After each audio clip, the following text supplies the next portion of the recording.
Բաքվից Պեկին հասած Ալիևը հասցրել է Սի Ցզինպինի հետ ստորագրել համատեղ հայտարարություն Ադրբեջանի եւ Չինաստանի միջև համապարփակ ռազմավարական գործընկերության հաստատման վերաբերյալ։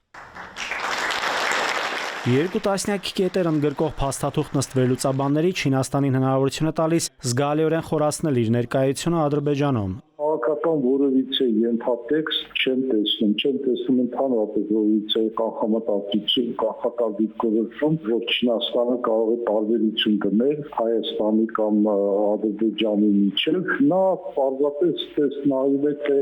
որ երկիրը ինչքանով կարող է օգտագործել։ Հայաստանի թե Ադրբեջանի հետ է ավելի մերձենում չինական երկիրը։ Մինչև Ալիևի Չինաստան հասնելը թուրքական մերձ իշխանական լրատվամիջոցներից մեկը հոդված հրապարակեց, երկար վերնագրեց Չինաստանից գոտի եւ ճանապարհի հարցում նոր քայլ։ Թուրքիան ռազմավարական կենտրոն է, իսկ Երևանը տրանսպորտային ցանցում է ներգրավում վերտառությամբ։ Հոդվածում Հայաստանում Չինաստանի գործերի ժամանակավոր հավատարմատար Չեն Մինը անդրադառնում է համաշխարհային առևտրային քարտեզի վերաձևմանը, եւ որ Չինաստանը պատմական եւս մեկ քայլ է անում, պատրաստվելով Հայաստանին ներառել իր տրանսպորտային ցանցում։ Չինաստանի այդ բոլոր ծրագրերը, ասենք օրինակ մեկ գոտի մետաքսի ճանապարհի վերակենդանացում, համագործակցության ծավալումը Հնդկաստանի, Իրանի եւ մյուս երկրների հետ, այս նպատակն ունի։ Չինաստանը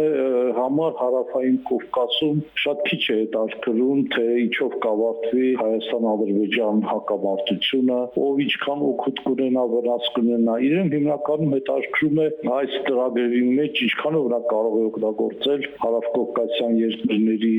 կոմունիկացիաները կամ էներգետիկ կարողությունները։ Չեն Մինը հոդվածագրին հայտնել է, որ Պեկինը Հայաստանին դիտարկում է որպես աշխարհի խաչմերուկ եւ պլանավորում է ավելի ակտիվ ինտեգրել գոտի եւ ճանապարհ նախաձեռնությանը։ Ավելին, չինացի դիվանագետը հայտնել է, որ այս շրջանակում Չինաստանը Երևանի հետ տրանսպորտային ոլորտում առաջիկայում պայմանագիր է ստորագրելու։ Այդ պայմանագիրն ըստ Մինի վերագծելու է հարավային Կովկասի տնտեսական քարտեզը։ Ողջունվում են եւ Չինաստանի մեկ գոտի մեկ ճանապարհ նախաձեռնությունը եւ մեր նախաձեռնությունը խաղաղության խաչմերուկը։ Ալիևի եւ Սի Ցզինպինի ստորագրած հայտարարության մեջ հատուկ անդրադարձ կա նաեւ Չինաստան-Եվրոպա-Չինաստան մուլտիմոդալ բեռնափոխադրումների տրանսպորտային ուղիներին։ Եվրամիության արտաքին հարաբերությունների եւ անվտանգության հարցերի բարձր հանձնակատար Կայա Կալլասը վերջերս Ուզբեկստանում հայտարարել էր, որ Եվրամիությունը պատրաստ է 10 միլիարդ եվրո ներդնել տրանսկասպիական տրանսպորտային միջանցքի համար Կենտրոնական Ասիան Եվրոպային կապելու նպատակով։